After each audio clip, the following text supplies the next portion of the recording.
Welcome to Good Money Moves, the show where we share financial tips and advice to help you feel financially empowered. I'm Jenna Taubel, and with me today is Jordan Kaehler, our loan portfolio manager at First Alliance Credit Union, and we are here to talk all about paying off debt, strategies that you can use to get you where you want to be with your debt payoff goals. So Jordan, thank you so much for being here today. I'm excited to have you back with us. Yeah, I'm excited to be here too. Awesome. Why don't you kick it off by just sharing a little bit about yourself and your role here at the credit union? Yeah, so like you said, I'm Jordan Kaehler. I started working here at First Alliance in 2019 and just recently moved into being the loan portfolio manager here in March of 2024. I oversee our underwriting team for consumer loans. When I say consumer, that would be your vehicle loan, credit card, a consolidation, anything like that. I also help with our business underwriting to work through some business loans to see what kind of structures might make sense, and then also keep an eye on our overall portfolio to make sure that, are we taking too much risk in one area, are we taking too little risk in a different area, and just make recommendations for interest rates and kind of a risk appetite on our lending portfolio. So it sounds like you deal with debt all day long. Oh yeah. For all of our members. You betcha. Awesome. So you're the right person to have in the seat today for all sure. Right. Yeah. Let's start off with talking about if you are in a position where you're feeling like you're really living paycheck to paycheck, but you want to get your debt reduced. What advice do you have for somebody about where to begin to really start to maybe be a little bit more aggressive with paying down debt? Yeah. So at the end of the day, it's a numbers game. Either you need to have more income or reduce your expenses if you're living paycheck to paycheck. And sometimes it can feel very overwhelming. I think back to when I was at my prior employer. It's really when I first introduced myself to a budget. And I think people see that word as scary, intimidating, because it is, especially if you're not familiar with it. And so going through 3 months worth of expenses, which sounds like a lot.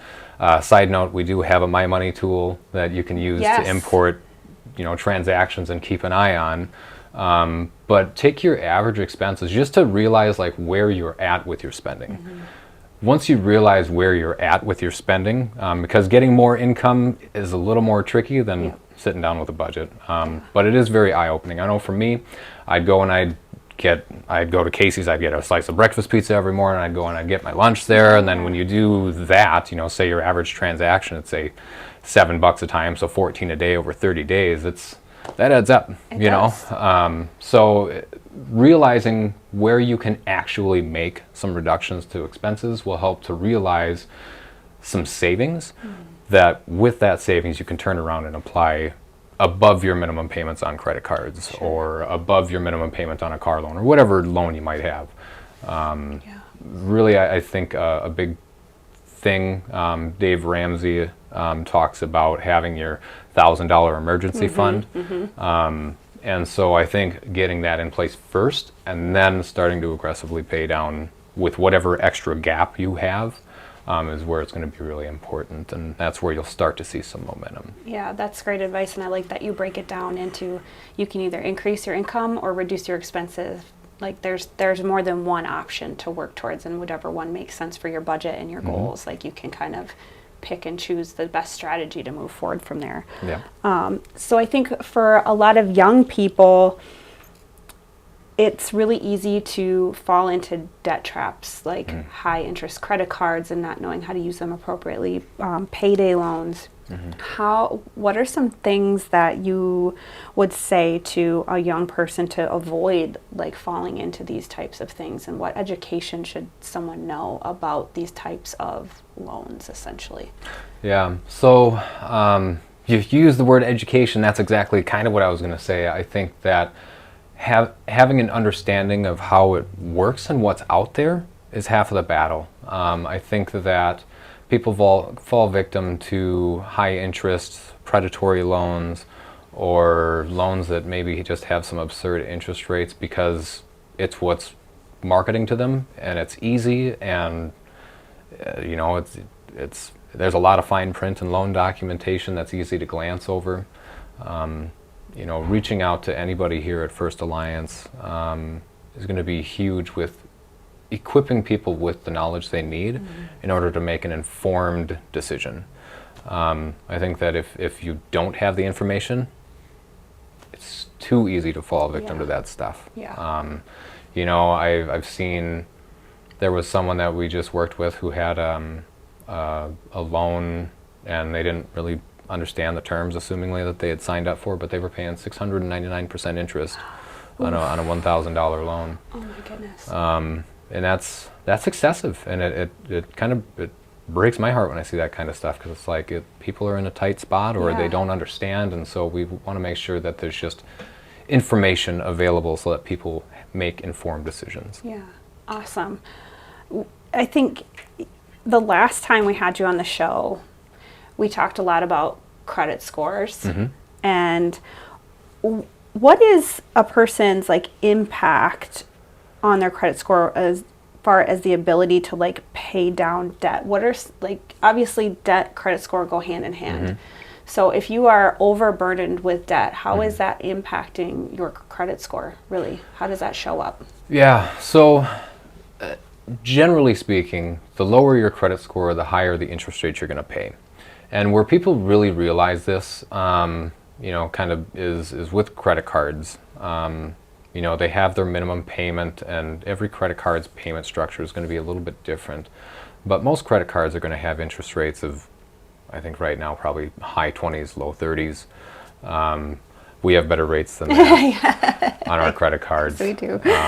But when you see and you're trying to pay down debt and you're stuck at a 30% interest rate and your minimum payment, say, is $40, it's going to be tough to feel like you're getting any momentum in pay down when you have those higher rates. For something to kind of get some momentum would be to transfer that to an installment debt loan, or a personal loan, or something like that, because you're going to be having lower rates. And if you can maintain your payments where they are, or you're paying above your minimums, if you keep those payments where they're at or pay a little bit more with a reduced interest rate, you'll get out of debt sooner than paying your minimums on a credit card at 30%. Sure. Well, that kind of leads me into the next question that I had for you. Is it better to focus on paying off smaller debts first, so that you have maybe some quick wins, or is tackling the larger ones with maybe the higher interest rates more important, or is one approach better than the other for paying off debt? I think that there are a few different pros and cons to each of those methods. For me, I'm really big on taking Dave Ramsey's approach. I know a lot of people will say, "Oh, pay off your high interest debt first, or pay your biggest one off first, because that's going to free up your cash." But and again, with every method, there's different pros and cons. I think the Dave Ramsey method is the best in a snowball approach. Sure. And so, say you've got 3 credit cards, one with a $100 balance, one with a $300 balance, and one with a $500 balance. You are going to do whatever you can, kind of, when we're talking about that first question you asked about your budget, you realize where you can save some money, and that savings you'll turn around and apply towards your $100 credit card. Say it has a payment of $20 or something. And so you found where you can save $50 in a month. Sure. So you take that 50, apply it to your minimum payment on your lowest balance debt, or in this case the $100 credit card. You'll have that paid off in 2 months or so, or a month and a half, however long, and so then you'll take that $70 once that's paid off, and you'll apply that to your next credit card. So now instead of paying 70, you're paying 90.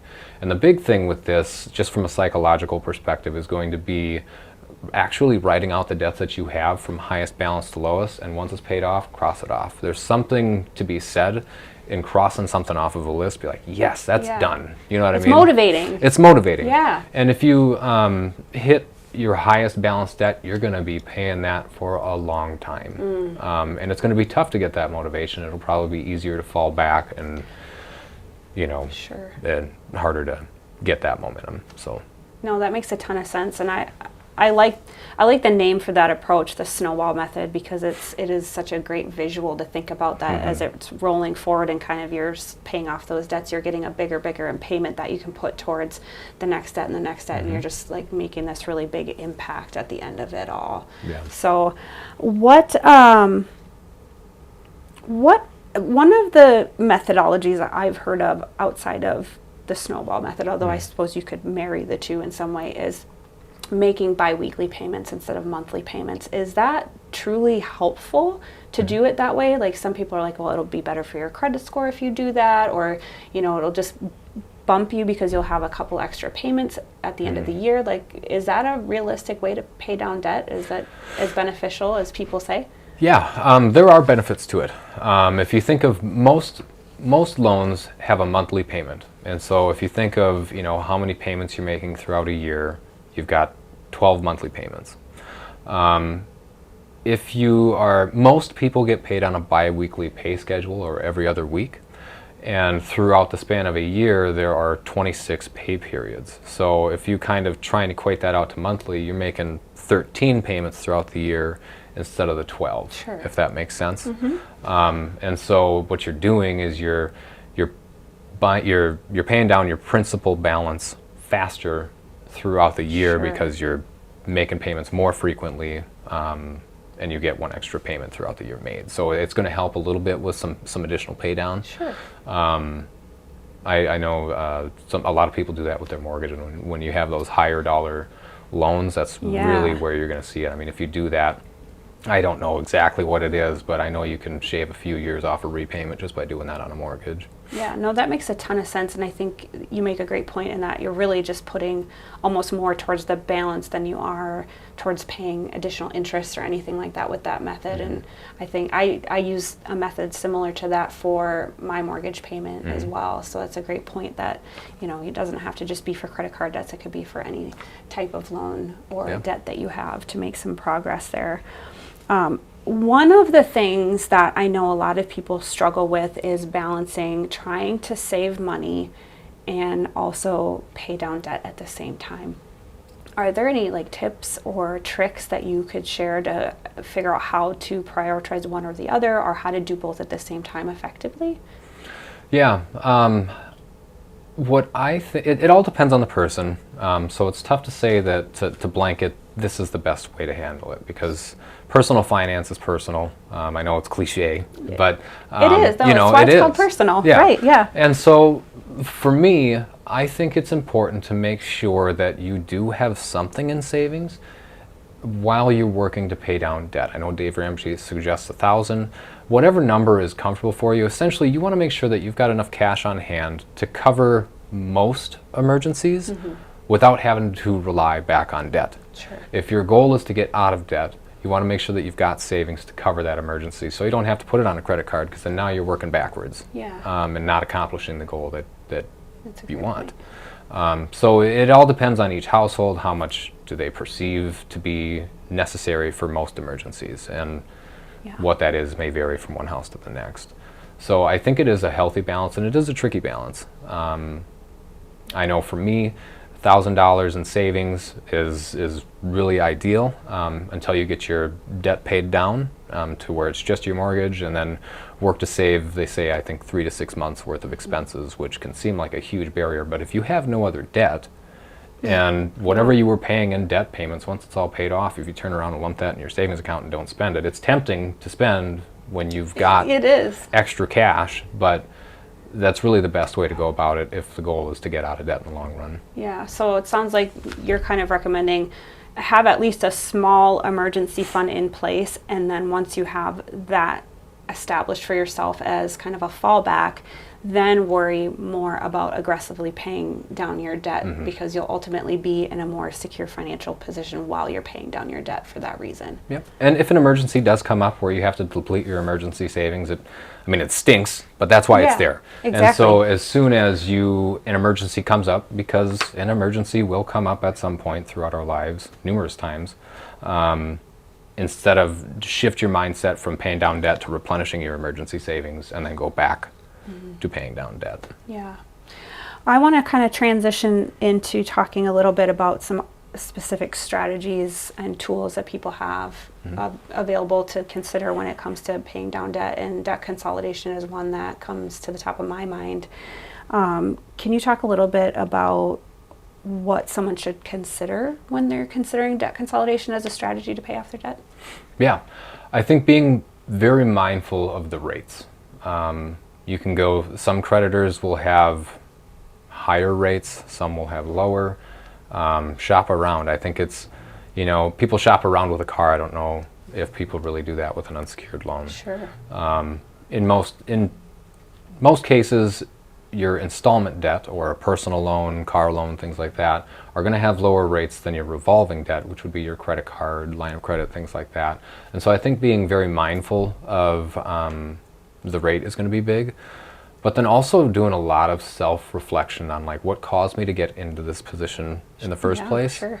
And am I willing to make some necessary changes so that I don't fall into a worse position down the road? Yeah. And those are tough questions to ask, and you're not going to know unless you actually sit down and kind of have a meeting with yourself about how is my spending, am I making enough, or are there areas that I need to cut down back so I don't end up in this position again? Because sometimes people will take out consolidations and maybe they'll leave their card open and then they swipe it here and they swipe it there, and then now you actually have more monthly payments than what you did when you first took out the consolidation in dollars, and how many people you're having to send a check or whatever out to every month. So I think being aware of the interest rates and truly being motivated to get out of debt is huge, and that's a tough one, because if you don't have a budget and you don't know exactly where you're spending, it's going to be real tough to be like, yeah, I can do this consolidation and that'll be the end of my debt. You need to make sure that you have a plan so that you don't get into the same position again. Yeah, that's really, really great advice. And I'm thinking, the other strategy that comes to mind, it's similar to debt consolidation in a way, but that's like credit card balance transfers as a form of debt consolidation. But to your point, if you've got credit card debt and then you're continuing to have credit card debt, that can kind of open the door for continued overspending and for some cases. So what are some tips if somebody does want to do a balance transfer to kind of consolidate some of their credit card debt? What are some things they should be thinking of when it comes to managing the payoff of that? Yeah. So I think the main thing is being informed on what the terms of, say, there's a lot of places that offer an interest-free balance transfer. We do for 6 months. Yes. So when you do a balance transfer, you want to make sure that however much you transfer over, take however much that is and divide it by how many months your promotional period is for. And does that number seem too high for a payment? Because we don't do this, but there are a lot of other places where if you don't get that balance paid off by the end of the promotional period, any interest that otherwise would have occurred gets tacked right on as soon as that promotional period's done. And then you're right back to where you were at a 30% interest rate, and any momentum that you had with pay down is going to be just like sucked right up with the interest that came in. Yeah. So it's really understanding the fine print of what does a balance transfer mean with this specific creditor. And then again, just making sure that however much you do transfer, try to have a plan to get that paid off before the promotional period's done. One thing that you could also do is take advantage of that interest-free period, and then once that period's up, apply for some kind of installment loan or a personal loan so that you can pay that off in full to a lower interest rate before the promotional period's up. That's great advice. I love that it's about really thinking ahead in the grand scheme of getting all this paid off. It's not just looking for those quick wins. It's, long term, how can you set yourself up for success? So the last question I have for you before we wrap up is there's, I think, a lot of maybe, I don't know if misconception is the right word, but debt management plans versus debt settlements. Like, what do those words even mean? And is there a time when one might be more beneficial to somebody versus doing something like a debt consolidation? Like, talk a little bit about the difference between those things. Yeah, so debt management programs and debt settlement programs, those are kind of, I'd say that they're kind of your last case, the last thing that you'd want to do. But if you have to choose between a debt management program or a debt settlement program, I would suggest a debt management program, and I'll explain what the differences are between the two. A debt management program is essentially you're going to make one payment to a company, and that company is going to disperse payments to whoever you are including in that plan. So if you've got 5 credit cards or something that you need some help with managing, the debt management program, you'll send the money to them, they'll send the money to the credit card companies. There are some advantages to doing that. The debt management company can offer what's called concessions, where maybe they can negotiate with your creditors. Say if you're stuck at a 30% interest rate on your credit card, maybe they can negotiate down, I've heard, down to 7%. Granted, the trade-off is that that card's getting closed. Sure. But going from 30% down to 7 is a huge win. Huge savings. And if you can do that with a few creditors, you'll get things paid off. The positive with that is that you're going to maintain positive payment history and your score will reflect that. Sure. The reason I say debt management program is probably more advantageous in the long run compared to a debt settlement program is that a debt settlement program is going to tell you to not pay anybody. You'll become very past due. Eventually the loan essentially it's called a charge off. Eventually it will get charged off, which means like the creditor does not believe they're going to get paid. They were past due. They need to get it off their books, and essentially it's a loss. And so after that happens, attorney, like you'll pay monthly fees to an attorney, and then the attorney will negotiate on your behalf with a creditor to be like, I know that they owe you 1,000, but would you take 300? Sure. And then maybe they'll take 300, but the cost of doing that is not only what you're paying to the attorney. You're going to be faced with a credit score that is less than ideal. So if you do need a loan, it's going to be tougher to get loans. And if you do get a loan, you're going to be paying some egregious interest rates in order to get that. So it really hurts you a lot more in the long run. We partner with GreenPath for a debt management program.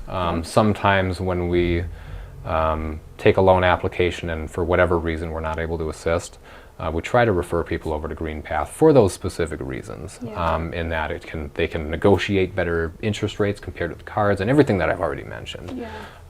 So between debt management program and debt settlement, if you had to choose, debt management, in my opinion, is the way to go because you'll still maintain a good score. If you do need a loan, you'll likely get more favorable interest rates because your score will not be very as low as what it otherwise would be.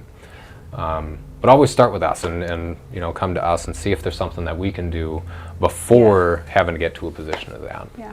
Well, awesome. This has been an awesome conversation. You are so knowledgeable, Jordan. I'm so happy to have you back here today. Thank you for tuning in. Please, before you go, make sure to subscribe to this show so you never miss an episode. And if you want to learn more about how to pay off debt or learn more about First Alliance Credit Union, visit our website at firstalliancecu.com. And this has been Good Money Moves. Thank you for tuning in.